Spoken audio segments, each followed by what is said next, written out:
Aujourd'hui, aucun architecte n'oserait toucher à la Tour Eiffel. Qui se souvient qu'en 1936, un certain André Badevant proposa sérieusement d'y ajouter une double rampe pour permettre aux voitures d'accéder au deuxième étage? Qui se souvient aussi que la Tour Eiffel a failli ne pas être construite au profit d'un immense phare de 370 mètres de haut érigé près des Invalides?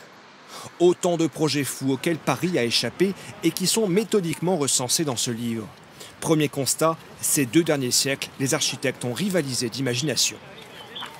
Paris a particulièrement inspiré architectes puis plus tard les urbanistes parce que c'est une ville, une des rares villes du monde qui ait eu une notoriété universelle et en qui on a reconnu le phare de la civilisation.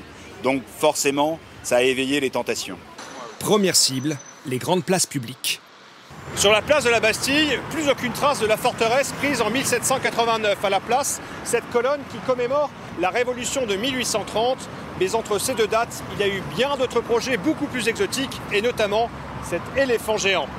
L'éléphant devait être en bronze, mais faute d'argent, seule une maquette de bois et de plâtre vit le jour avant d'être détruite. Autre symbole oriental, la pyramide. Au XIXe siècle, Paris a failli devenir une nouvelle Égypte. Pyramide du Père-Lachaise, pyramide du Louvre, avant l'heure. La Palme revient à cette immense pyramide mortuaire tout près des Champs-Élysées, destinée à accueillir les corps des Parisiens décédés. Avec l'ère industrielle, le changement de style est parfois brutal. Exemple avec la gare d'Orsay, aujourd'hui musée, qui a frôlé la démolition.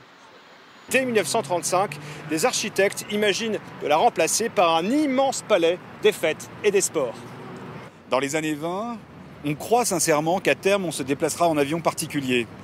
L'URSSAF, un architecte moderne, va envisager donc un aérodrome sur l'île des Cygnes qui transforme l'île en une espèce de porte-avions. Heureusement pour les riverains, le projet n'a pas abouti. Plus près de nous, le centre Pompidou est célèbre pour son architecture osée. Il aurait pu l'être encore plus s'il avait pris la forme d'un œuf géant. Mais ceci n'est rien au regard des projets du futur. Arches immenses enjambant les bretelles d'autoroute. Cocons accrochés à un pont. Passerelles éphémères que les passants doivent traverser en trampoline. Plus que jamais, Paris reste un terrain de jeu idéal pour tous ceux qui imaginent la ville à venir.